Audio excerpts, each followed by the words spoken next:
నక్సలైట్లు దేశభక్తులే అని ఎన్టీఆర్ అన్నారు. నక్సలిజం సిద్ధాంతాలే స్ఫూర్తి అని నేటి రాజకీయ నేతలు చెప్పారు. కేసీఆర్ వారి అజెండానే అమలు చేస్తామన్నారు.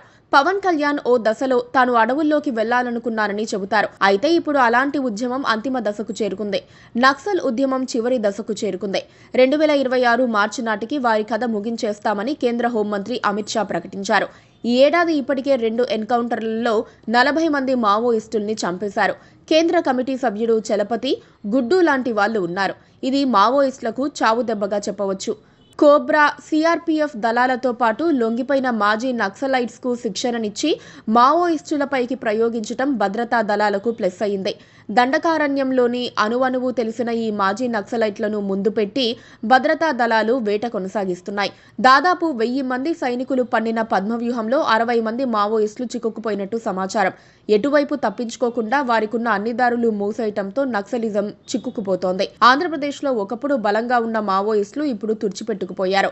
ఇక్కడ వారు చేసిన చివరి అతిపెద్ద ఆపరేషన్ అరకు ఎమ్మెల్యే కిడారు సర్వేశ్వరరావు, మాజీ ఎమ్మెల్యే సివేరి సోమా హత్యలే. ఇది జరిగి 7 ఏళ్లు దాటిపోయింది. ఆ ఘటన తర్వాత ఉత్తరాంధ్రలో పోలీసులు ఎదురుదాడి ఎక్కువ అవ్వటంతో ఏవోబీలో మావోయిస్టులు ఖాళీ అయిపోయారు. ఆ హత్యలకు సూత్రధారి చలపతి అలియాస్ రామచంద్రారెడ్డి ఎన్కౌంటర్లో చనిపోయారు. ఒకప్పుడు కొన్ని ప్రాంతాల్లో సమాంతర ప్రభుత్వాన్ని నడిపిన మావోయిస్టులు ఇప్పుడు నాయకులు లేక అల్లాడుతున్నారు. ఆర్కే, ఆజాద్ లాంటి వాళ్లు చనిపోయారు. గణపతి ఏమయ్యాడో తెలియదు. హిడ్మా అజ్ఞాతంలో ఉన్నాడు.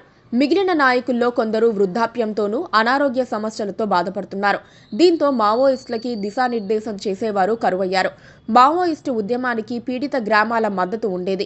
కానీ ఇటీవల కాలంలో ప్రజలకు చట్టాలపై అవగాహన పెరగటం, ఎక్కడ ఏం జరిగినా ప్రభుత్వంలోని పెద్దల వరకు ఆ సమస్యను తీసుకెళ్లే అవకాశం ఉండటంతో అన్నలపై ఆధారపడాల్సిన అవసరం మారుమూల గ్రామాలకు కూడా లేకుండా పోయింది. 60 ఏళ్ల మావోయిస్టు ఉద్యమం చెప్పుకోవడానికి 1-2 విజయాలు మినహా సాధించిందేమీ లేదనే అభిప్రాయం సామాన్యుల్లోకి వెళ్లిపోయింది.